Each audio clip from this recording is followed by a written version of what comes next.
Hai guys, welcome back to The Puppet Master with me Vanessa di S3 Sasa Safe Space. Hari ini kita kedatangan seorang suhu dari industri kreatif dan media agency. Please welcome CEO dari Flux Agency. Please, Ko Yohanes Auria. Yes, Hai Ko, thank you for coming. Thank you. Ko, gimana kok kabarnya baik? Baik. Kok belakang ini kesibukannya apa aja? Tadi kan kamu bilang kan Flux Agency, sebenarnya Kor itu lagi ngebangun company Flux Creative Universe. Flux Creative Universe. Yes, betul. Oke, itu apa kok? Jadi, tadi kan mau tanya, ini tuh bakal jadi episode keberapa sih? Ini episode ke-11 ya kalau nggak salah. Episode ke-11? Iya. Berarti ini emang tepat banget, Sah. Kenapa? Ya, jadi gini, Kor itu sebenarnya bisnis Flux itu udah lama, dari tahun 2006. 2006. Berarti 10 years ago lah ya. 2006 berarti 25. 20. 2006. 20 tahun. Bukan salah. 2000 pokoknya gini, Kor itu lulus di BINUS itu dari tahun 2002 kuliah sampai 2006. Nah, 2006 tuh udah mulai nerusin bisnis usaha sendiri. Oke. Itu. Jadi bener 20 tahun. 20 tahun jalan bisnis. 2006 dulu tuh Flux itu namanya Flux Design. Fokusnya itu lebih ke desain. Gitu. Jadi bikin logo, company profile, brosur. Nah, 2018 baru shifting bisnisnya itu jadi advertising agency, namanya idenya Flux. Terus 2021 baru dirubah lagi jadi Creative Group Holding dengan nama Flux Creative Universe. Nah, kenapa ini tanggal 11? Kalau ini jadi episode yang ke-11 beneran, itu tepat banget. Karena Kori ngeresmiin company jadi Flux Creative Universe itu di tanggal 11 bulan 11. Oh. Jadi seriusan? 11 itu 11. angkanya angka hokinya lah ya. Angka hokinya. Jadi bener pas di bulan 11 tepat sekali gitu kan. Jadi episode ke-11 dan Flux Creative Universe itu tanggal 11 bulan 11 2021. Tanggal 11 juga kesukaan aku sampai tato kok. Iya, Iya. Ada artinya lah. Ada artinya, pengen nanya tapi. Ada lah pokoknya. Jadi Kori ngeresmi Flux Creative Universe tanggal 11 bulan 11 2021. 2021. Ya. Jadi udah kurang lebih 5 tahun Yes, lah ya. kurang lebih 5 tahun jadi grup holding kayak gini lah. Nah, jadi emang kalau kamu tanya tentang Flux Creative Universe apa, pokoknya visinya Kori adalah gini. Nggak tahu kamu suka Marvel atau enggak? Suka sih. Sama karakter favoritnya? Thor. Oh, Thor. Karena ya ganteng. Kalau cewek kan karena biasanya karena gitu, karena ganteng, berkarisma, berotot, ya seperti itu. Terus orangnya lucu kayak gitu. Istri Kori juga sukanya Thor. Oh iya, rata-rata cewek-cewek sukanya Thor karena dia paling ganteng. Dibanding Iron Man, dia lebih suka Thor ngeliatnya. Iya, benar. Lebih manly banget kalau katanya. Iya, benar. Nah, kenapa Kori bahas tentang Marvel? Kalau kamu tahu Marvel kan dia punya Avengers. Benar. Kamu bayangin Avengers itu jagoannya banyak kan. Nah, Kori di Flux Creative Universe itu pengen jadi Avengers-nya dunia kreatif Indonesia. Jadi di bawah Flux Creative Universe ini, Kori tuh punya banyak jagoan-jagoan di industri kreatif. Kori kumpulin, tergabung menjadi satu di Flux Creative Universe. I see. Keren. Jadi kalau ibaratnya Kori ini Nick Fury-nya. Iya. Yang ngeliat ada orang yang bagus. bagus. The head-nya gitu. Iya, lihat orang bagus, udah join aja ke Flux Creative Universe-nya. Nah, cuma bedanya Kori di Flux Creative Universe ini sebagai investornya, terus habis itu bantuin dia secara sisi bisnis, habis itu bantuin secara manajemennya juga. Jadi setiap partner itu ketika join ke Flux Creative Universe udah dapetin privilege itulah.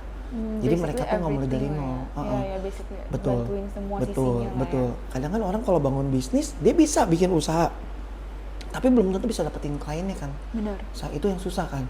Oke, dia bisa dapetin klien, tapi dia belum pernah ngalamin ngurusin manajemennya, gitu kan. Bahkan mesti ngaturin cash flow.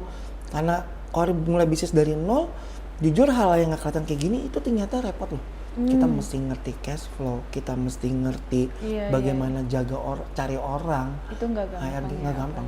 Nah, part-part ini yang Kori tugasnya tuh bantuin mereka supaya mereka dalam waktu yang singkat itu tuh bisa langsung dapet project atau dapetin gedein omset tuh bisa cepet lah. Gitu kan, leverage-nya lebih berasa. Tapi nah, itu. ya Koko kalau untuk ceritain ke Perfect Friends, kenapa Koko decide buat terjun ke dunia kreatif agency kayak gini? Karena emang passionnya di industri kreatif. Oh, memang udah passion dari dulu kan ya? kuliah di BINUS di cafe. Oh, aku dulu pernah sekolah binus, Nah, tapi kayak jurusan? tapi aku bukan kuliah, aku terus? SMP. Oh, oke. Cuman setahun 2 tahun doang. Oke. Adik aku sih yang kuliah di binus, kayak IT gitu. Oke, ya itu binus memang bagus sih. Ya. Nah, DKV itu apa yang kayak desain itu bukan? Desain komunikasi visual. Ya, desain. Bahkan dulu waktu itu pas masuk, kenapa bisa masuk binus, itu gara-gara ketemu kakak kelas, terus nanya tuh, kakak kelas lagi, inget banget waktu itu lagi main game Tekken. Gitu di bioskop waktu itu, nanya dia, kakak kuliah di mana? Kuliah di binus. Jurusan apa? DKV. DKV ngapain? Gambar-gambar. Langsung tahu. Ini yang dicari. Kayak it's my calling gitu yes, ya. gitu kan. Langsung bilang ke itu mami, kami pengen kuliah di binus nanti DKV. Walaupun ditanya, kuliah di DKV ngapain kok gambar-gambar? Nanti nyari duitnya dari mana? Nggak tahu. Masih belum tahu. Masih belum tahu. Jalanin gitu kan. aja dulu. Jalanin gitu. aja dulu. Tapi setidaknya emang passionnya udah emang udah di art lah. Dan jiwa seninya itu udah muncul. Baru terjadilah Flux. Yes. Tapi kok kenapa kasih nama Flux sih? Emang ada filosofinya? Ada filosofinya. Ada. Flux itu kalau kamu cari di kamus, artinya itu adalah continuous improvement to be the best. Perubahan terus menerus ke arah yang lebih baik. Perubahan terus menerus ke arah yang lebih baik. Filosofi itu. Jadi pas Kohari baca, ini kok membekas banget ya. Okay. Gitu kan. Akhirnya Kohari jadiin nama bisnis. Dan ternyata bener. Kalau kamu lihat, kan berubah terus tuh. Dari tadi cuma desain, habis itu ganti jadi advertising, sekarang ganti jadi creative group holding. Iya, kreatif. Gitu. Tapi Flux juga banyak sister company-nya ya kok? Banyak, sekarang total ada 33. Hah? 33? 33 perusahaan di bawah. Tapi kenapa harus pisah-pisah gitu kok? Dipisah-pisah? Karena gini, industri kreatif ini kan gede banget ya. Benar. Kalau kita mau makan semuanya sendiri, bisa-bisa aja. Cuma industri ini tuh industri yang kalau kita mau dapat project banyak, orang-orang juga harus banyak. Jadi bukan kayak, agak beda lah. Kalau di industri ini tuh kita ngerjain karena jasa sih ya. Gitu. Jadi orangnya pun juga harus banyak supaya kita bisa makan lebih banyak lagi. Nah, dari Kohari sendiri juga sadar. Waktu itu pernah di posisi di bawah Kohari langsung itu ada 80 orang yang Kohari pimpin. Sifatnya itu ke bawah begini ya. Jadi dari Kohari punya anak buah begini-begini semua. Nah, waktu itu pas saat jadi 80 ternyata berasa nggak happy. Kenapa? Berat jalaninnya. Oh, bebannya. Bebannya. Yang paling berasa itu adalah kita udah nggak bisa hafal lagi nama anak-anak buah kita. Oke. Dan nggak bisa ngontrol semuanya. Karena sifatnya ke bawah begini. Jadi udah tahu nih, aduh, kayaknya nggak nyaman dengan kondisi yang seperti ini. Nah, akhirnya Kohari rubah bisnisnya itu adalah bukan gedein yang di bawah, tapi cari partner-partner yang selevel. Ibarat kata jadi jago, cari jagoannya. Iya. Biar Koko yang ngatur jagoannya, mereka yang... Yes, bener. Jadi waktu itu pas 2021 udah kepikiran, nih kalau mau gede, kalau mau bisa scale up di bisnis ini, nggak bisa satu kepala doang. Pecah nih kepala nih. Gitu, ibarat kata musuhnya banyak, jagoannya cuma satu, metong punya, capek juga kan. Gitu, bayangin Iron Man mesti ngelawan musuhnya Thor, gitu kan, nggak nyambung juga kan. Gitu, jadi waktu itu tugas Kohari mikir, karena udah tahu visinya mau kemana, udah deh cari deh jagoan-jagoannya dulu, ajakin deh satu persatu orang, yuk join ke Flux, visi gue seperti ini, ada yang percaya ikut, yang nggak percaya nggak usah ikut, nggak apa-apa. Gitu, ya udah ceritain dulu semuanya, udah divisualin dulu, akhirnya baru terkumpul satu persatu kan. Gitu, nah pas satu persatu masuk, awalnya jujur susah, iya sih. Susah nyari orang buat join ke Flux Creative Universe, susah. Nyari orang buat bisa dipercaya juga susah juga. Susah, karena gini, Kohari sadar nama belakang Kohari itu Yohanes Auri, bukan Yohanes Tahir atau Yohanes Salim. Kalau ada namanya itu lain cerita gitu ya kan, lebih gampang gitu kan. Jadi waktu itu pas udah tahu mau jadi visi gini, itu banyak banget ditolak.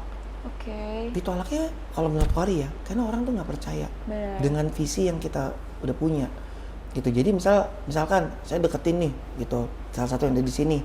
Yuk join ke Flux gitu kan, Flux Creative Universe, kita tuh pengen bikin group holding gini, nanti kita bantuin, kita kasih investmentnya juga supaya semua partner itu, Kohari pengen semua partner ini tuh mereka tuh punya kehidupan yang layak dulu.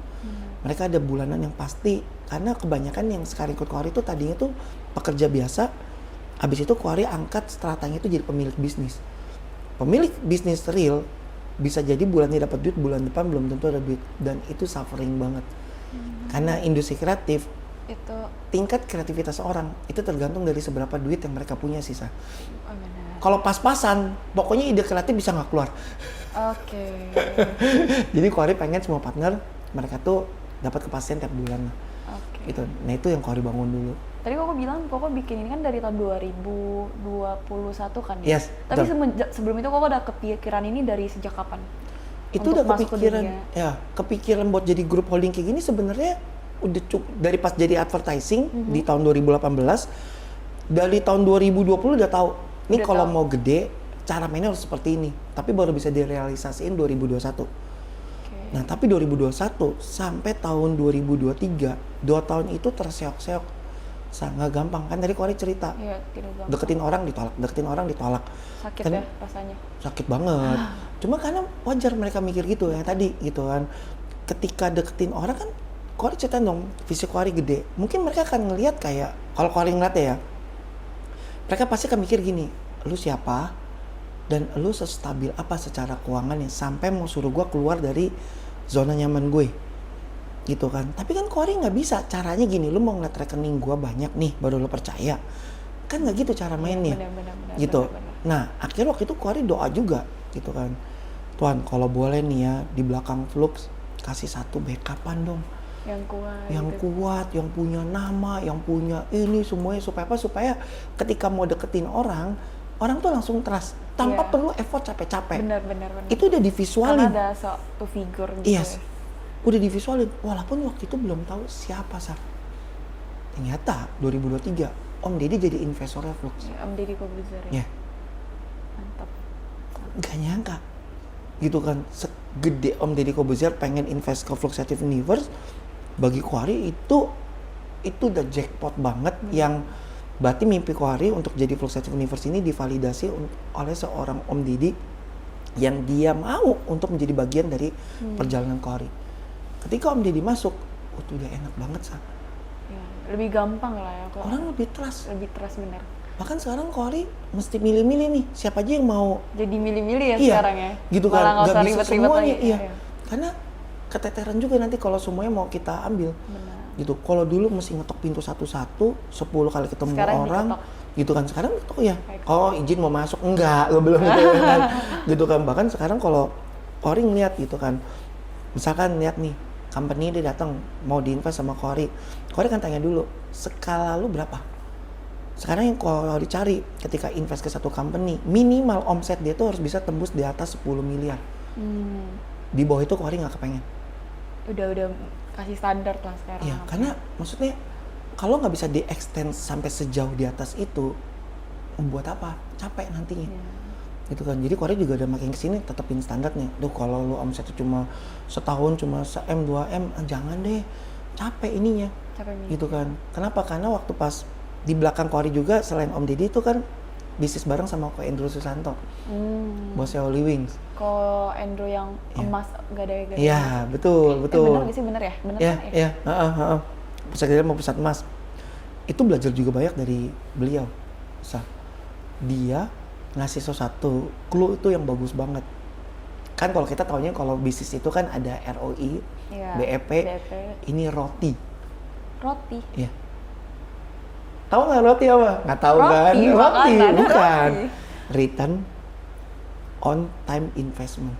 Return on time investment. Jadi ketika kita invest ke satu bisnis, kan waktu kita curain buat bisnis ini. Iya.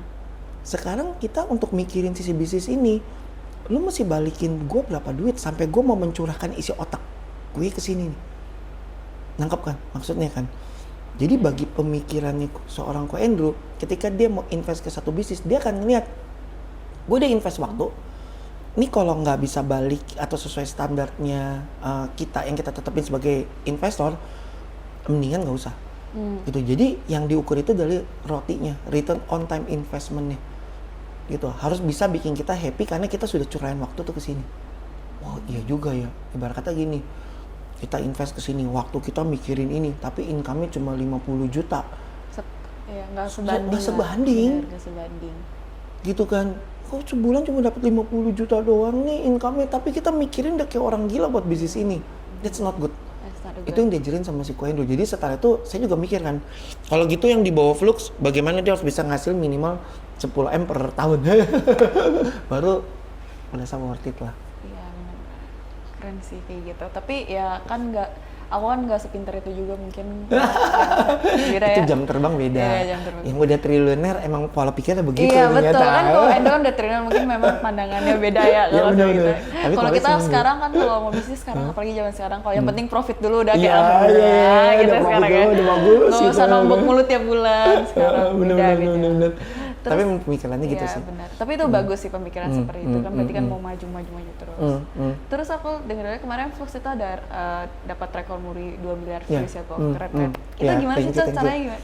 Jadi gini loh Sa, industri sekarang ini tuh kan sudah mulai bergeser dari 2 tahun belakangan ini lah Sa. Ya, nggak cuma sekedar kita harus kreatif. Kita bikin iklan keren, kita bikin hashtag keren, campaign keren. Tapi kalau nggak bisa dapetin atensi, it's nothing Sa. Gitu. Jadi jujur 2-3 tahun belakangan ini eranya sudah mulai bergeser.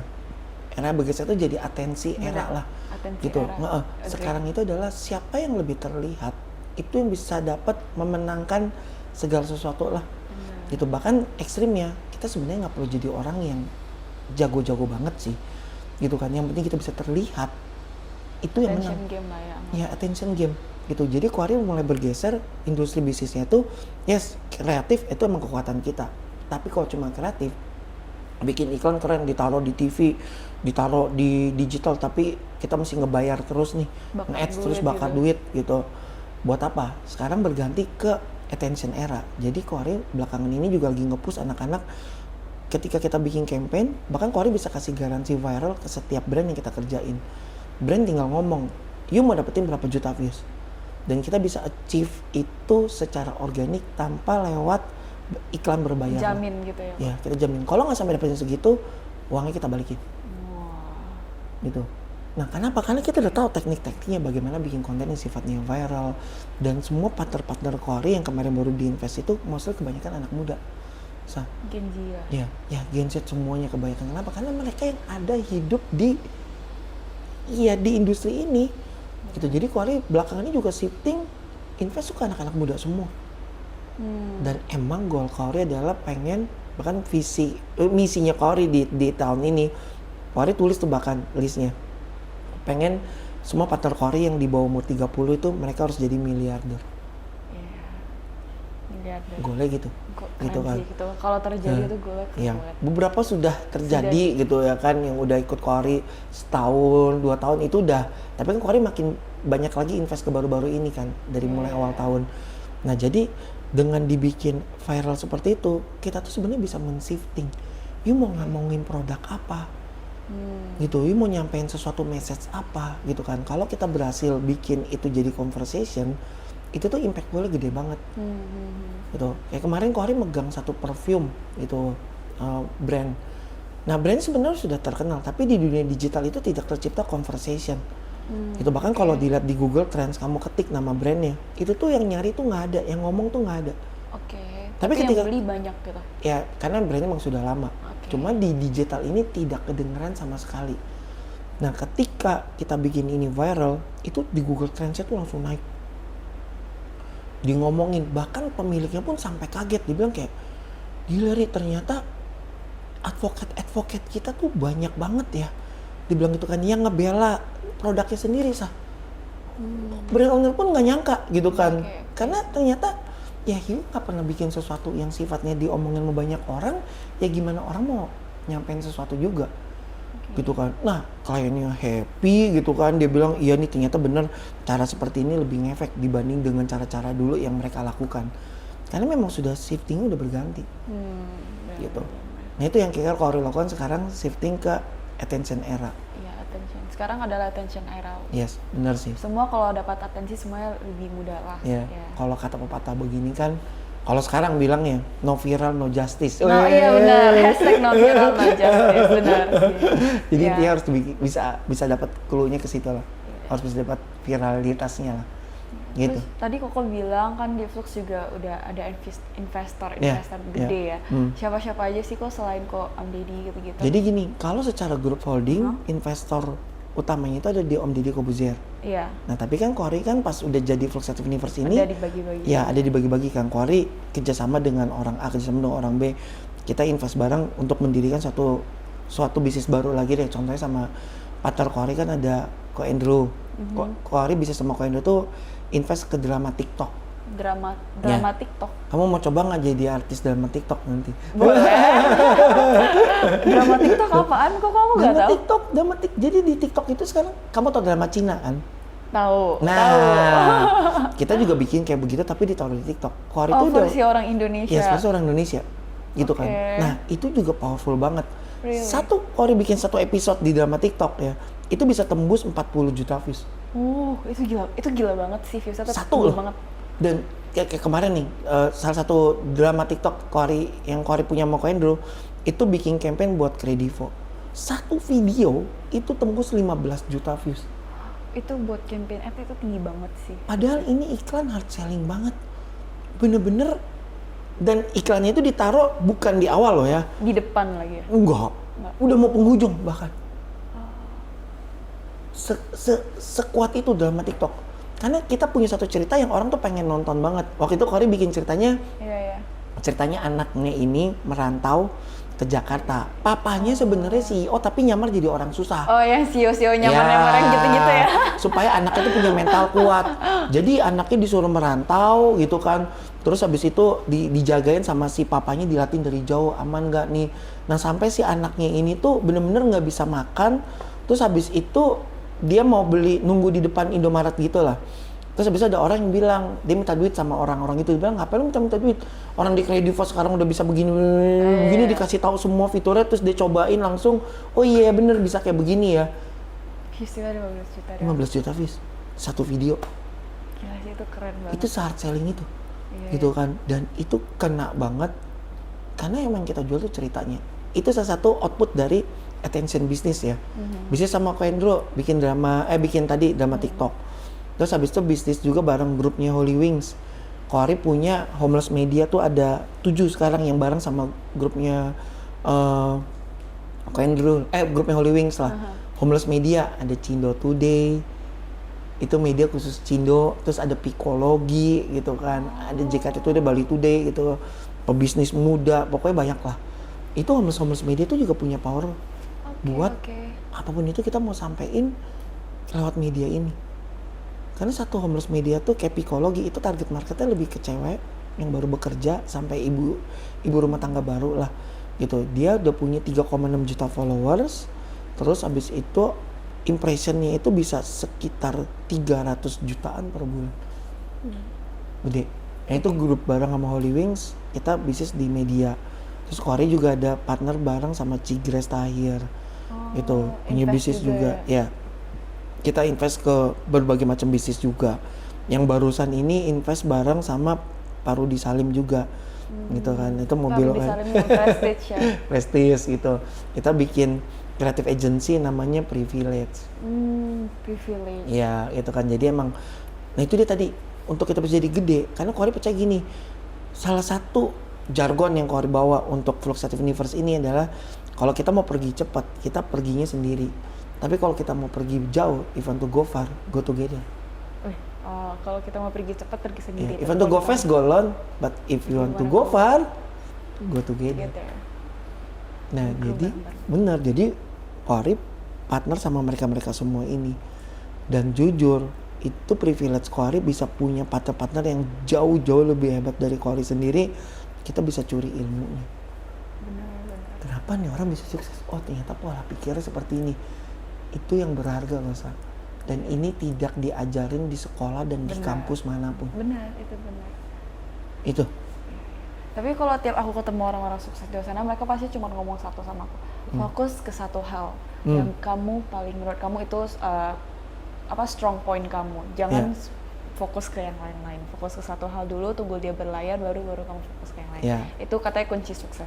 Benar. Tapi sebenarnya kalau Quarry kasih saran ada lagi.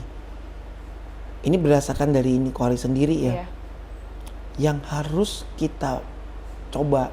Maksudnya ketika Quarry berpartner sama mereka semua, ada satu yang menurut Quarry ini tuh berat banget. Apa tuh? Tau nggak apa Sa? Mindsetnya Sa.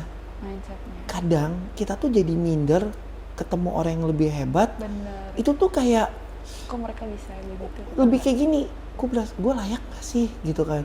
Karena Korey masih inget banget waktu itu saat ketemu Ko Andrew pertama kali itu karena satu panggung di acara seminar lah, seminar finance gitulah. Pas tahu satu panggung sama Ko Andrew, itu tuh rasanya tuh kayak anjir gue pulang aja apa ya, kayaknya di antara semua gue doang nih yang masih nggak sukses itu gitu kan, yang lain-lain itu udah hebat-hebat semua. That mindset itu tuh ternyata yang susah loh Sa.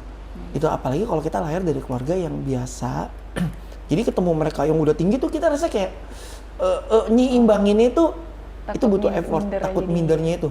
Jadi inget banget bahkan waktu pas duduk kan Ko Andrew dulu yang ngomong, ini nggak bisa pulang apa ya gitu ya kan.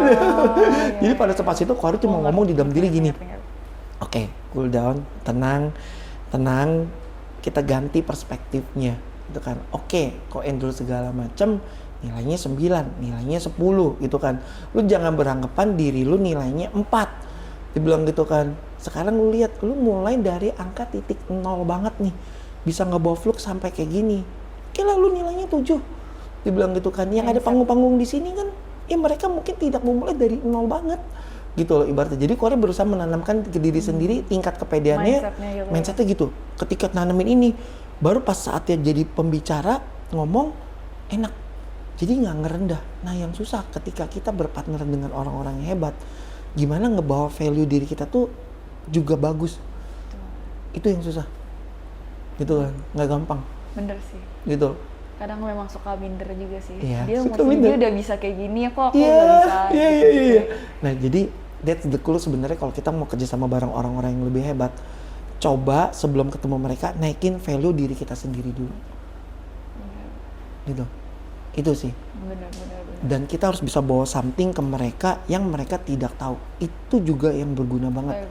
Jadi kalau kamu tanya, kok bisa ketemu begini semua? Karena Korey punya satu value yang oke, mereka hebat, tapi mereka pasti kok tidak tahu sesuatu. Akan ada mereka belum tahu sesuatu, dan yang tahu itu kita.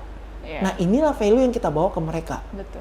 Kita kasih tahu, expert di bidang sini nih. Kenapa kayak Ko Andrew mau bisnis bareng Korey? Karena Korey juga kasih tahu, Rangin sekarang industri bisnis gini-gini nih kok, perkembangan seperti ini nih. Dia bilang itu kan ada drama TikTok. Yaudah yuk kita jalan bareng. Kalau kita nggak kasih tahu, kita nggak tahu. Belum tentu. Iya, opportunity. Iya, gitu kan. Kan kita harus bawa value dulu. Benar. Itu baru mereka tertarik bareng.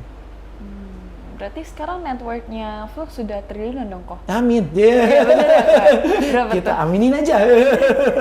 Secara angka.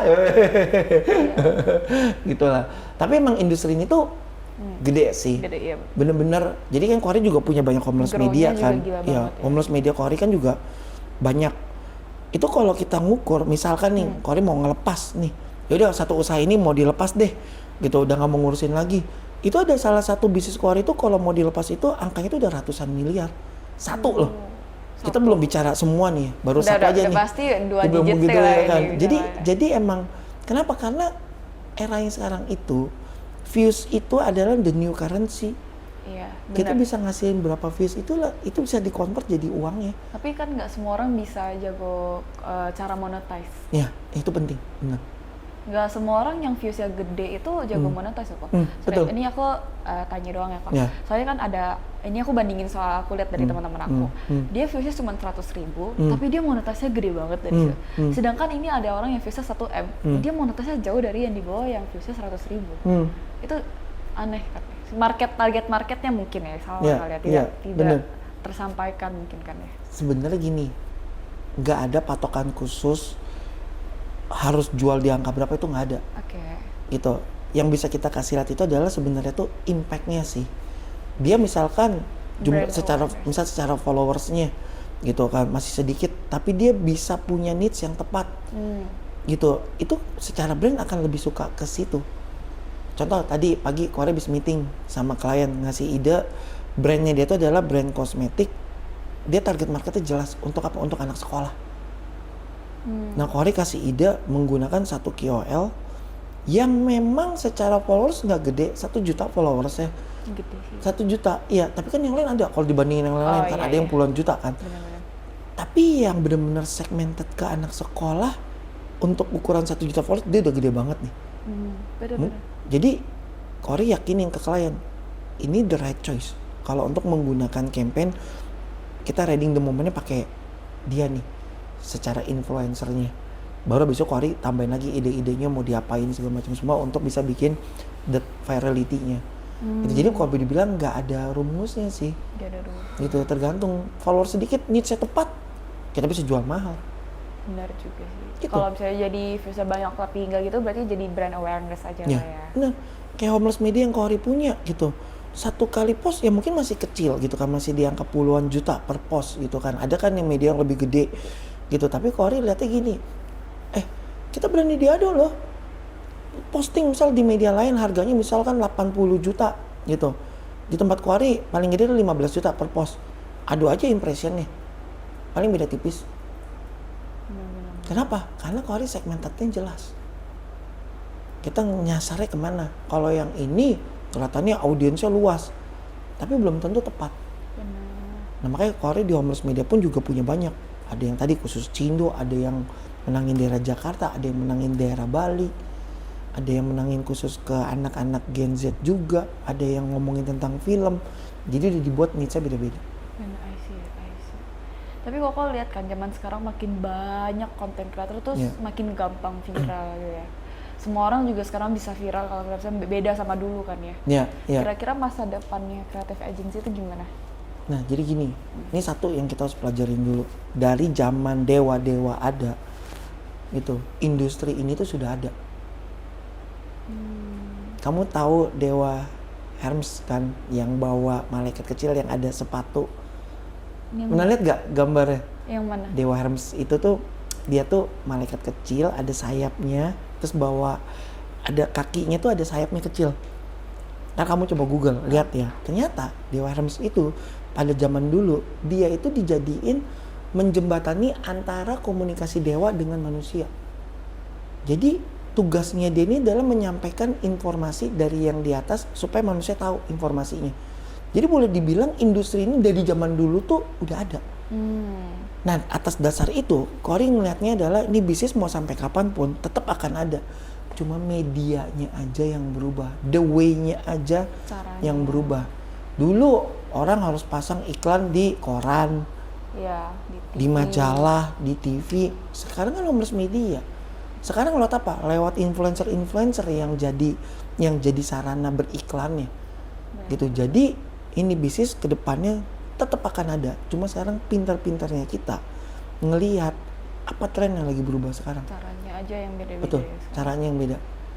Kalau dulu pasang billboard efektif, sekarang pasang billboard udah nggak terlalu efektif. Udah banyak billboard yang kosong dulu sekarang. Betul. Itu gitu ya, bergeser. Benar. Jadi tugas Cory sekarang di sini adalah lebih sering-sering ngelihat pergeseran terjadi apa lagi. Ikutin zaman lah. Ikutin zaman. Nggak boleh sampai ketinggalan, apalagi kan creative agency kan ya. Dan itu capek banget karena cepet banget perubahan-perubahan nih. Kayak fast fashion ya anggapannya ya. Iya. Cepet banget, bener-bener kayak baru ngerti. Kalau sekarang lagi ini lagi tren. Dulu nih nggak tren, sekarang lagi tren. Apa? Thread. Iya, thread tahun ini tuh lagi gila banget. Pokoknya gak sekarang kalau mau cerita, curhat, mau viral itu di thread tuh gampang banget. Naiknya. Orang-orang yang kayak gak pernah viral kalau di thread saya apa cerita aja dia langsung bisa naik. Kan kita nggak ngerti kayak thread ini kan bukan yang baru kan. Bener. Udah lama kan. Lah, kenapa dia tiba-tiba sekarang? Kok dari tahun lalu juga dikasih tahu katanya. Iya, jadi naik gitu kan. Yang kayak gini-gini kita nggak bisa ngontrol. Benar. Gitu. Mau nggak mau kita ikutin. Ya lo harus ikutin. Bener. Harus ikutin gitu kan. Nah, tugas kita di sini adalah kita kasih tahu ke klien. Gitu. Kita coba bikin campaign ke sini ya. Nah, kadang klien pun juga karena dia sibuk ngurusin yang lain, kadang dia butuh bantuan kita. Kenapa harus masuk ke sini? Kita kasih tahu karena di sini sekarang pergeseran segini gini. Yuk coba gitu. Kayak kemarin Cory megang campaign, Cory masukin ke Threads. Walaupun klien tadi nggak minta untuk masukin ke Threads. Tapi karena Cory tahu memang sekarang perkembangan lagi ke sana, kita coba dulu. Bener sih. Dan bener pasti coba viral di Threads. Pas viral kita naikin ke Instagram, kita naikin ke TikTok. Semua dapat audiensnya jadinya. Iya. Gitu. Bener sih. Nah itu yang susah. Aku ngerasa juga sih kayak mau nyari kerjaan sekarang udah nggak zaman lagi kayak search di kayak info apa gitu, di thread sekarang kayak dicari karyawan gini-gini atau gini-gini, langsung itu viral kayak gitu di thread, nggak segampang itu, nggak seribet dulu lagi. Iya bener, bahkan kita pun juga kalau kita bikin konten yang bagus justru kita yang dicari. Benar. Ya kan? Kayak Quarry jujur sekarang tuh ngelihat Flux ini kebanyakan kalau kamu diukur ya mungkin 70% Flux dicari sama brand-brand segala macam. 30% kita nyari sendiri lah. I see. Gitu. Kenapa? Karena memang secara eksistensi juga udah ada jelas. Gitu kan, proven gitu kan, kita siapa, kita kesuksesannya apa, di belakang kita siapa. Bahkan Quarry sendiri sebagai founder pun juga aktif konten. Iya. Mau nggak mau. Mau nggak mau, ya kewajiban lah ya. Ngikutin perkembangan zaman juga, karena kalau kamu ngeliat banyak juga pemilik agensi-agensi yang baru, terutama yang masih Gen Z, mereka tuh menggunakan sosial media sebagai kekuatan mereka untuk menjual bisnisnya. Iya, kalau mereka viral juga lebih gampang tuh menjual. Bener. Nah sekarang Quarry ngeliat, walaupun Quarry udah lebih lama di industri ini, tapi kalau Quarry nggak ngikutin caranya, bisa ketinggalan zaman nantinya. Nah kamu kira pakai baju begini buat apa? Ini buat part of personal branding nih. Custom ya. Gitu. Iya, sebagai apa? Sebagai suhu kreatif. Jadi Quarry emang pengen meng-own, ibarat kata kalau ada permasalahan dengan kreatif apapun itu, you bisa nyari sosok seorang Yones Auri sebagai suhu kreatif, otomatis fluxnya pun juga pasti akan ke bawah. Udah begitu. Gitu. Jadi saling mendukung. Tapi kok untuk anak muda nih, untuk terjun ke dunia industri kreatif tuh masih memungkinkan nggak sih sekarang? Masih. Kalau start kan dari udah 2006 kan betul. ya. Apa telat nggak kalau sekarang? Enggak sih. Enggak ya. Cuma begini, masalahnya itu adalah pemain itu udah terlalu banyak sih, banyak banget. Iya, saingannya gila. Persaingannya banyak banget. Nah, tergantung pilihannya si masing-masing si pribadi ini. Dia mau tipenya bermain sendiri, berjuang sendiri, digebukin apa segala macam, kena bonyok bangkit lagi, atau dia bergabung dengan sesuatu yang sudah expert di bidang ini dan tidak usah mengalami hal seperti ini. Gitu aja. Gitu kan. Jadi segala sesuatu nggak masalah gitu kan. You mau jalan sendiri, ibarat kata gini. Oke, you kalau mau jalan sendiri, tapi buat bisa dapetin yang gede-gede, brand-brand yang gede, mungkin butuh 3-4 tahun. Tapi semua unit bisnis yang Quarry udah invest dalam waktu belum sampai setahun, mereka tuh udah bisa langsung megang brand gede-gede. Ini lah bang gitu kan, startup semua segala macam itu kan klien-kliennya Flux. Bayangin mereka belum setahun aja pun, Quarry udah langsung kasih kerjaan yang gede-gede gitu.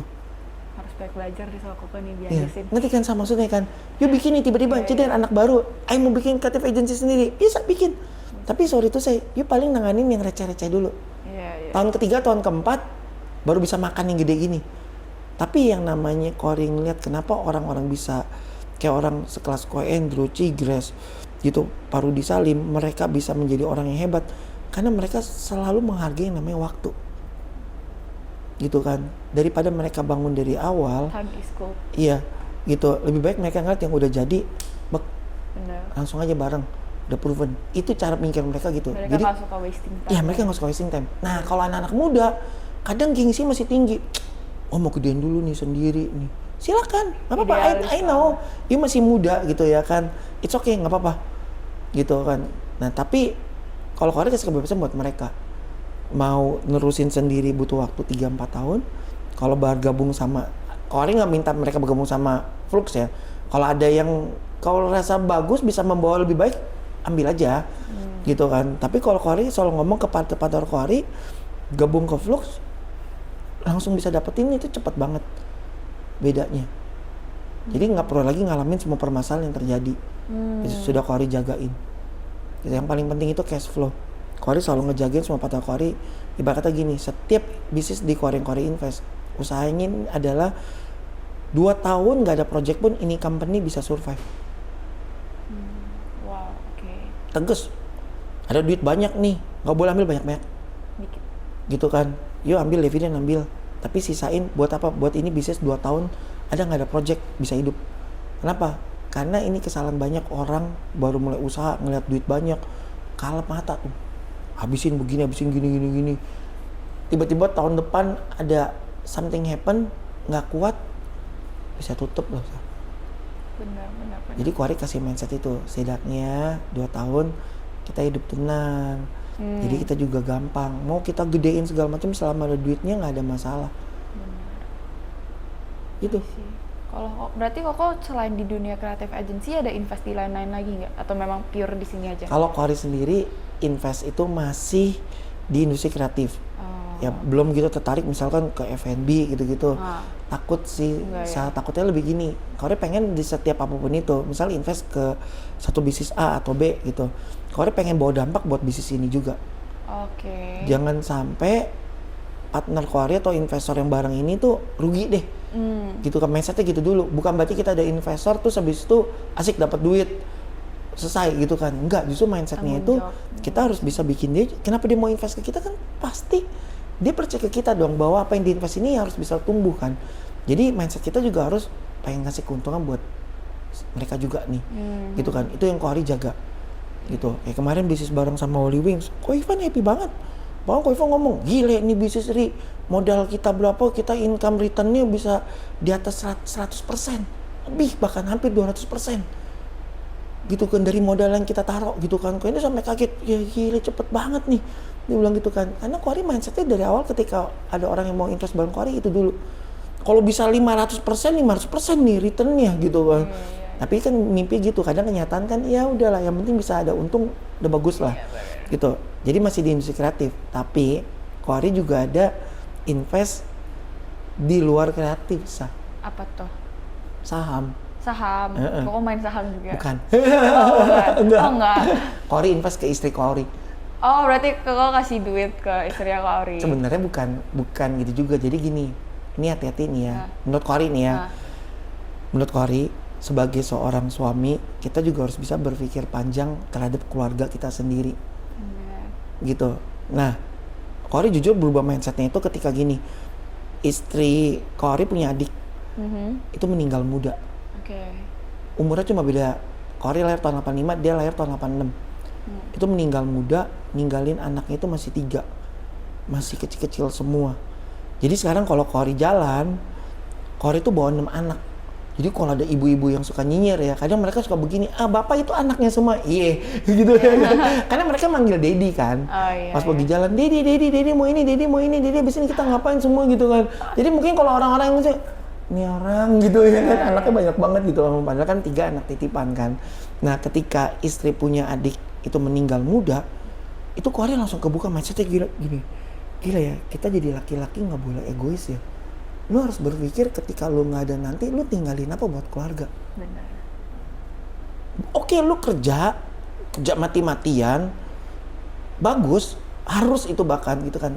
Tapi mikir nggak kalau you udah nggak ada, ini ninggalin apa? Legasi apa buat ini?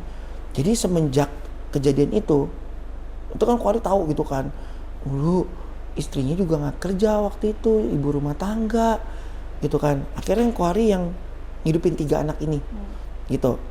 Dari situ Kori mikir, kalau begitu berarti sebagai kepala rumah tangga gue mesti mikirin something buat keluarga nih.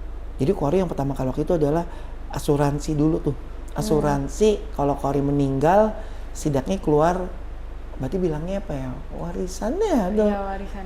Ya lupa lah sebutnya apa. Tapi Kori harus meninggal dulu. Oh, aset paper.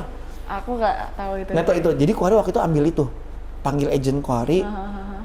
Gue mau bikin ini gini dong. Jadi kalau gue meninggal nih ada apa nih? Dapat. Oh ya bisa nih produknya gini nih dibuatin sama dia plan semua. Ya udah. Pokoknya ini ada.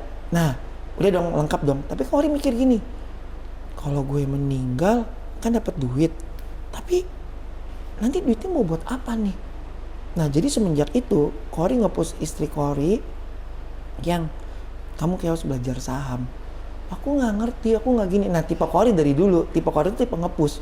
Dulu waktu masih pacaran sama ini, dia nggak bisa bawa mobil. Kori push, bawa mobil aku yang tok. Aku nggak bisa, udah tenang aku jagain, gitu kan. Jadi Kori tipenya tuh nge-push, gitu. Karena gini di dalam rumah tangga kita tuh sebagai pasangan, kita tuh jangan pernah seolah-olah kita yang lebih tinggi, kita tahu semuanya, istri kita biarin di level sini. Benar. Tugas kita sebagai rumah tangga justru kita harus bisa ngatrol supaya segini, gitu ya kan. Jadi naikin dia knowledge-nya, push pelan-pelan supaya setidaknya gapnya nggak terlalu tinggi Nah jadi waktu itu Kohari bilang kamu harus belajar saham. Bahkan Kohari masih inget banget, Kohari bukain sekuritasnya, ada 2 sekuritas, terus habis itu kelasnya Kohari suruh waktu itu isi belajar dari Gema, Kapten Gema. Gema Billionaire. Gema Billionaire itu kan. Kohari bayarin Pak dulu Gema. membernya semua, habis itu Kohari kasih lihat, aku udah buka, ini akunnya, ini kelasnya, uangnya udah aku taruh. Pokoknya tinggal belajar. Udah belajar lakukan. Nah sampai sekarang semua keuangan itu istri yang kelola. Jadi setiap tahun dia udah tahu mesti masukin berapa segala macam. Buat apa gunanya? If something happen, misal Kohari meninggal, ada uang ini nggak habis lah. Istri bisa generate lagi sendiri. Gitu kan. Jadi tugas kayak begini udah biar istri aja yang kelola. Kenapa Kohari juga nggak berani? Karena tipe Kohari itu agak ekstrim. Kenapa tuh? Kohari All pernah in, ya? all in lagi. Jadi tipe cowok rata-rata kok all in. Sukses banget, miskin Iya. banget Karena sekarang ada gitu ya. cacing-cacing Iya, naga-naga. bener. Jadi Kohari udah pernah coba juga, gitu kan. Itu, mungkin kalau di total ya, ada kali habis 1 M tuh buat iseng-iseng tuh invest begini bener. Yang jujur beli 200 juta, beli 300 juta, ternyata kok ini flop gitu-gitu loh. Jadi nggak hoki lah. Berarti saham doang istri. Kripto juga. Kripto Kalau juga. istri alirannya saham. Saham. Dia mesti saham. Masih saham doang. Nggak ke kripto atau gimana gitu? Mau dia coba tapi dia belum berani, portonya tuh masih lebih banyak ke saham. Oke, karena Belum lebih berani. stabilnya Ya, lebih stabil. Ini karena cewek kali ya gitu kan. Jadi dia lebih, walaupun Kohari udah sering nge-push juga, yang bisa nggak sih kita juga ngerasain gitu yang namanya kayak mendadak gitu ya kan gitu ya. Iya, kayak tiba-tiba dibalik 1000% gitu ya. Iya, dia bilang gitu kan, nggak apa-apa lah yang gitu kan, coba taruh se-M aja gitu kan. Iya. Ini gitu kayak kan. papa aku tau, mana ada orang taruh duit 10-20 juta ini atau nggak 100 juta, langsung taruh semua lah baru kerasa. Aku kayak, mau makan apa abis itu, lo bilang besoknya. Bener. Jadi Kohari juga udah nge-push gitu, cuma nama cewek dia nggak berani. Bener, gitu kan. Udah yang kamu percayain aku aja, pokoknya karena aku sayang, bisa kelola sayang. Mungkin kan dia tahu suaminya nyari duitnya susah kali ya. Jadi atau dia karena juga duit yang udah kasih kita berarti itu udah duit kita kok, beda lagi. bisa jadi Itu ya. beda lagi konsepnya. Pemikiran cewek begitu berarti Iya. ya. Tapi senang, maksudnya Kohari juga pengen dan ini juga langka ternyata untuk seorang ibu rumah tangga. Menurut Kohari ya, ibu rumah tangga itu juga harus bisa ngelola duit suaminya. Jangan cuma sekedar kayak yang penting gue dikasih bulanan selesai. Bener. Bagi Kohari itu mindset jadul banget. Bener, aku setuju. Ya mesti harus tahu dong cara kelola dapat duit dari suami seperti apa, dipegang di tangan, duplikasiin lagi dong. Belajar saham kek, apa kek gitu kan, Mau dagang ya, berkembang I don't know lah. ya gitu kan. Tapi jangan sampai mengganggu, bikin dia jadi stres juga. Bener. Gitu. Karena kayak begini kan istri ternyata juga happy dia untuk bisa ngelola uang segala macem gitu. Bahkan waktu itu Kohari juga kaget juga, tiba-tiba pulang ke rumah, ada piano baru gitu ya kan. Piano yang dibilang gitu kan, ya nih soalnya yang piano yang begini tuh jadul gini. Pengen nanya angkanya, takut gitu ya kan. Tapi sih udah tahu dong kan, nggak pakai duit keuntungan dari saham begini. Bangga dong pasti. Bangga gitu ya kan. Terus juga di apartemen juga tiba-tiba beli sofa gitu kan. Kohari kan agak barbar gitu kan. Kalau pakai sofa udah main rebah-rebahan aja gitu. Istri pernah bilang gitu, yang bisa nggak ini sofa dari Itali punya yang dipakai sama yang buat mobil Ferrari atau Lamborghini lah, dia bilang gitu kan. Pokoknya dibuat sama desainernya ini. Oke, semenjak tahu itu baru makainya mahal nih gitu ya kan. Sayang barang. Sayang gitu kan. Karena kan nggak tahu value-nya kan. Gitu. Sama dia juga cerita, ini beli dari hasil saham. I see. Jadi kalau pemikiran istri Kohari, apapun yang dia beli, jangan pernah memakai uang yang udah ya, pokoknya setelah dia multiply itu lah dari keuntungan itu lah baru dia beli. Dia pakai. Pemikiran That's very nice. ya, pemikiran wanita Mantap. itu menurut Kohari itu patut diacungi jempol dibanding pemikiran laki-laki ya. Bener. Laki-laki megang berapa habisin. Iya, laki-laki megang 100, abisinnya 99. Iya, ya lagi gitu. Kalau cewek kayaknya abisinnya 1 atau 2 aja. Jadi kalau Sayang kok lihat angka berkurang tuh sakit hati. kenapa sama sih gitu. Kalau Kohari beda gitu kan. Kalau orang ditanya, kok hobi lo apa? Hobi gua kerja. Wes, gitu ngasilin duit. Skill lo apa? Skillnya ngabisin duit. Tapi gak apa-apa. Yang penting kalau cowok dia ngerti abisin, mereka ngerti carinya ngerti juga. cari lagi, jangan sampai cuma tahu habisin doang, cuma ngertinya nggak bisa. Betul. Gitu. Bener. Ya, jadi sekarang pokoknya istri yang ngelola. Ya kalau ditanya invest di mana, invest di istri. Invest di istri. Invest di istri. Istri invest di mana, itu biarkan Yes, istri aja udah, lah biar ya. dia yang inilah gitu kan. Yang penting semuanya udah Kohori siapkan. Tugas sebagai kepala rumah tangga persiapkan semuanya. Menurut Kohori tugas istri itu bisa memultiplikasi lah apa yang udah di-provide sama kepala rumah tangga. Tapi Gitu sih, Sa. I see. Kalau boleh tahu kok umur berapa sih sekarang? 41. 41. Oke, dari tadi kan kita ngomongin bisnis nih. Iya, Berarti iya. Koko udah gak umur segini, apa sih prinsip hidup Koko yang Koko pegang gitu? Beda-beda, Sa. Setiap umur itu ternyata kita tuh punya prinsip tuh yang berbeda-beda, Sa. Oke. Gitu. Mungkin kalau masih di kepala 20, prinsip Kohori itu adalah dulu banget nih, gue pengen jadi anak yang dibanggain sama orang tua. Itu prinsip yang dipegang banget. Pokoknya apapun yang dilakukan itu adalah untuk supaya orang tua bangga dengan apa yang udah kita lakukan. At the time, dengan memegang prinsip itu ternyata itu tercapai. Mimpi-mimpinya apa segala macam semua. Sekarang udah di umur segini, prinsipnya Kohori udah beda lagi. Prinsip Kohori yang sekarang Kohori pegang itu adalah bagaimana Kohori hidup itu bisa punya legacy. Legasinya tuh yang Kohori cari. Legacy itu buat dicari buat ke keluarga, buat ke partner gitu, buat ke klien. Legacy itu yang Kohori lagi berusaha tuh untuk ibarat kata gini, yuk kalau pakai jasa Flux, yuk pasti akan punya satu legacy yang akan lu banggain ketika misalkan, karena kan Kohori juga banyak klien datang nih, dia tuh sebenarnya VP atau dia brand manager gitu. Tapi Kohori pengen, walaupun dia kerja sama Flux nih, masih brand manager, tapi Kohori berhasil bikin campaign yang bagus jadi legacy, dia bisa bawa itu, even ketika dia udah jadi posisi tinggi, dia pasti inget, gua dulu bikin sama Flux nih, campaign ini nih. Gitu kan, itu gitu kan. Jadi kalau sekarang prinsip Kohori itu adalah gimana hidup kita bisa jadi legacy, kita bisa ninggalin legacy untuk orang-orang sekitar kita sih. Mindsetnya udah ke sana, bukan lagi bikin orang tua bangga, udah beda nih gitu kan. Udah lebih besar daripada itu. Karena udah kalau gitu orang tua udah pasti bangga. Iya, benar. Tapi kalau kamu tanya, mostly beda-beda sih. Sekarang itu yang lagi Kohori pegang. Gimana supaya bisa jadi legacy? Tapi masih muda lah, kok masih 41 mah, masih baru puber kedua kalau salah. Ya kan, bener kan kok kalau 40 kan cuma puber kedua. Like begin at 40 gitu ibaratnya itu.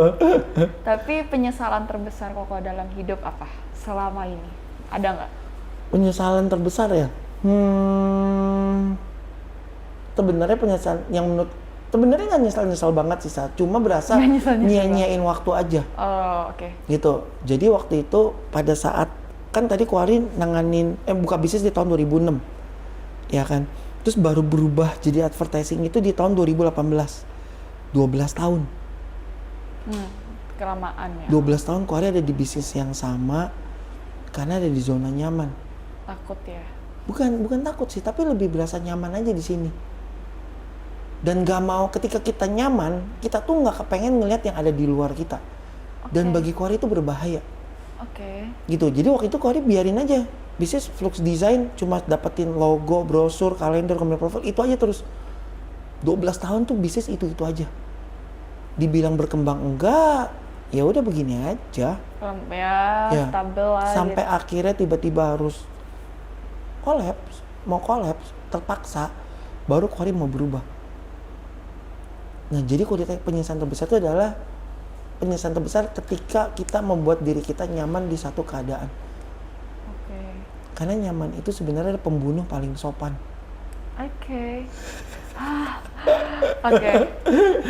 Sopan banget deh. Berarti kalau Koko ngomong kayak gini, Koko dikasih balik waktu, mau dong? Ya. Untuk ngulang, itu untuk mengubahnya. Pengen tau aja, what if waktu itu berubahnya itu nggak butuh waktu 12 tahun. Tapi Kohori nggak menyesal juga karena untung masih sempat untuk berubah. Oh iya, belum terlalu, nggak telat lah kita ngomongnya. Bener, karena kalau lebih lama lagi mungkin nggak ada Flux Creative Universe sekarang kali sih. Benar. Itu sih, itu yang paling. Jadi kalau tadi kamu menyesalnya karena membuat diri ada di zona nyaman. Tapi nggak terlalu menyesal juga karena justru ada masalah dulu, baru kita berani berubah. Tapi kalau Kohori sekarang tuh nggak kepengen ada masalah baru berubah. Kalau bisa kita itulah ya. Ya, Makanya jadi Flux Creative Universe itu kan bukan atas dasar masalah, tapi atas dasar mau lebih tinggi lagi aja. Mau berkembang. Iya. Justru walaupun waktu itu berasa kayak ngapain sih capek-capek lu nyariin orang satu-satu buat tergabung di dalam Flux Creative Universe, itu kan capek. Tapi kan Corey nggak kepengen kejadian kayak dulu lagi. Gitu. Karena nyaman, udah gede, Flux udah idenya Flux udah dicari, nggak perlu ngapa-ngapain capek-capek. Gitu.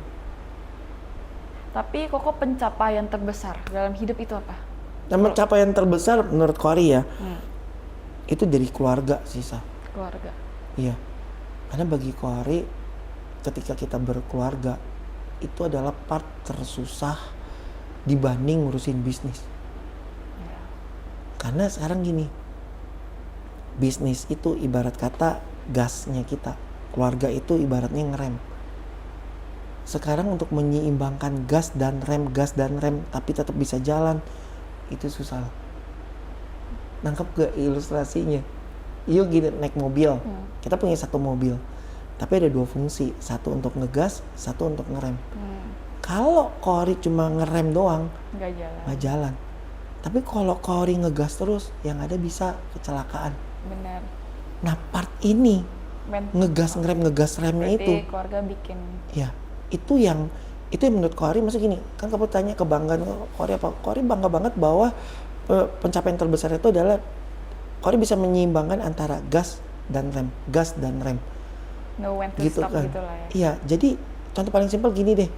Banyak kok beberapa orang, terutama yang laki-laki ya, itu pada bilang gini ke Corey, Ri, bagi gua tips supaya gua sama anak-anak deket. Itu bukan cuma satu dua orang, banyak banget yang DM begitu. I know. Karena kalau kamu lihat di IG Corey sama anak-anak tuh deket banget, iya. gitu kan. Iya. Dan mereka nanya gitu, terus Corey mikir kayak, ternyata apa yang kita anggap simple bagi orang lain ini tuh susah loh didapetin loh. Gitu. Jadi bagi Corey, oh ternyata gue udah berhasil di satu part ini ya. Tapi kamu lihat secara bisnis juga jalan. Gitu. Oh, bahkan waktu itu ada satu temen komunitas juga, dia pengen banget ketemu Corey karena dia pengen belajar gini. Dia sampai bilang gini, Ri, kenapa gue mau ketemu sama lo? Karena gue ngelihat di antara banyak orang gitu, mereka bisnisnya berhasil tapi keluarganya hancur. Dia bilang gitu kan, dan gue ngelihat lu di bisnis bisa tapi udah waktu buat keluarga. Gue mau belajar dari lu. Dia bilang gitu kan, karena sekarang mindset gue harus milih salah satu nih. Dia bilang gitu kan, gue mau milih bisnis gue atau gue mau milih keluarga gue. Pas gue ngeliat kalau bisa, jadi dia mau belajar. Harus ketemu Corey, gue gak bisa bagi lo tips apa-apa. Dia bilang gitu kan, iya, natural aja gitu, gak ada yang dibuat-buat, Sa. Jadi kalau kamu tanya, mungkin bagi Corey, ini pencapaian terbaik Corey, bagaimana bisa menyeimbangkan gas dan remnya tadi itu. Gitu. Karena ternyata banyak banget orang cuma bisa ngegas, ininya tidak berfungsi remnya. Dia di sini ngerem dong, dia nggak ngegas, itu juga banyak. Ya, makanya banyak omongan kan, not a good father but a good businessman, yang kayak gitu. Iya, kan? benar. Gitu. Jadi bagi Corey ini, yang Corey syukurin, itu bisa menyeimbangkan lah. Itu butuh seninya juga. Dan tidak gampang. Benar. Terus next apa yang belum tercapai? Next yang belum tercapai itu adalah legacy-nya. Legacy. Gitu. Terutama dari sisi Flux Creative Universe sendiri. Karena goal Corey dengan punya banyak partner. Karena gini, Corey pengen, yang masih menjadi pertanyaan, apakah si Flux ini nanti kalau Auri udah nggak ada, masih tetap ada? Itu selalu terngiang-ngiang di kepala. Oke. Ada nggak? Kalaupun ada, gimana caranya? Itu yang Corey pengen. Kalau boleh tanya ke Auri masa depan nih, pengen manggil ke sini, coba ceritain berhasil nggak gitu ya kan? Terus gue harus ngelakuin apa gitu kan supaya bisa sampai ke sana.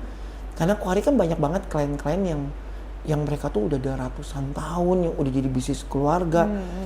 The brandnya masih ada, tapi udah dilimpahin ke anak-anaknya. Jadi bagi Corey kayak, you wanna do that gitu? Gimana caranya? Mereka ya bisa mempertahankan ini gitu. Karena kalau enggak, percuma dong, Sa. Dibangun capek-capek sekarang kita hilang, itu pun ikutan hilang. Iya nggak sih, gitu kan. Jadi Corey berusaha mencari cara untuk bisa sampai ekstrim banget loh, Sa. Ekstrimnya Corey tau nggak apa?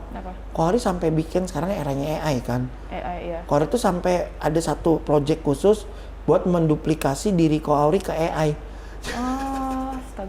Jadi cara dia ngomong, cara dia memutuskan sesuatu, semuanya itu dia tahu. Mirip lah ya. Iya. Jadi ketika nanti Corey nggak ada, semua segala macam ini kalau nanya dia tinggal chatting aja gitu kan, terus tahu arahannya seperti apa yang harus dilakukan. Oke. Itu salah satu caranya, tapi nggak tahu bisa atau enggak gitu kan. Orang bisa berpikir kalau dia bisa hebat juga sih gitu. Iya, mendingan dia aja yang kerja gitu ya. Nanti boleh dites. Jadi Corey udah punya juga kalau udah jadi. Corey pengen ngetes 2 bulan nggak ada di kantor. Oh, mau coba pakai AI ini. Iya. Oh. Bisa nggak Supaya dia kalau ngejagain ternyata semua? gini kayaknya berarti nggak bisa gitu ya kok. Ternyata pas bisnis turun, belum bisa nih kayaknya nih. Harus gitu balik ke kantor lagi. Ganti lagi nih caranya deh. Gitu. Tapi setidaknya goalnya mau ke sana sih, Sa. I see. Nggak tahu bisa atau enggak. Terus aku lihat kok kan family man banget nih. Terus di keluarga aku kan kayak all about family. Kalau gitu, what does family mean to you? Menurut Corey, ya family itu yang kayak tadi Corey bilang, bagi Corey family itu adalah remnya Corey banget. Jadi bagi Corey itu udah capek kerja, pulang, bahkan sampai cukup ekstrim juga sih, karena Corey emang demen sama main sama anak. Waktu kemarin tuh diajakin temen nongkrong, dan temen ini pun juga bukan temen kongko yang mana, dia salah satu bos perusahaan gede juga, gitu kan. Ri, kita nongkrong, bahkan dia bilang, gue nggak bisa nongkrong sama lo hari ini, karena hari ini udah janji sama anak-anak mau nonton. Dia bilang gitu ya kan, kalau mau hari lain lagi aja, Kemis, dia bilang gitu kan. Corey sampai seksim itu, karena bagi Corey udah janji sama anak-anak, Jadi harus ya udah, ditepati. dia harus tepatin. Karena gitu. laki-laki yang dipegang tuh omongannya. Omongannya ya, gitu. Jadi Corey bilang kayak gitu, dan Corey juga bilang justru kalau nggak ada keluarga, itu dia tadi kita ngegas terus, mungkin justru malah bikin celaka kali. Iya. Jadi bagi Corey emang keluarga itu rem lah kalau diilustrasiin. Oke, nice, that's great. Ini aku kasih Koko last question. Tapi ini quick question, Koko jawabnya cepat ya, nggak boleh lama. Oke. Yang pertama, pragmatis atau perfeksionis? Perfeksionis. Kehilangan momentum atau kehilangan modal? Kehilangan momentum. Analisis atau gut feeling? Gut feeling. Kaya raya tapi nggak dikenal atau berinfluence besar tapi hidup sederhana? Kaya raya tapi nggak dikenal. Kaya raya tapi kayak juga. Jadi content creator atau investor? Investor. Oke, last, Om Deddy atau Ci Grace? Om Deddy. Oke, thank you.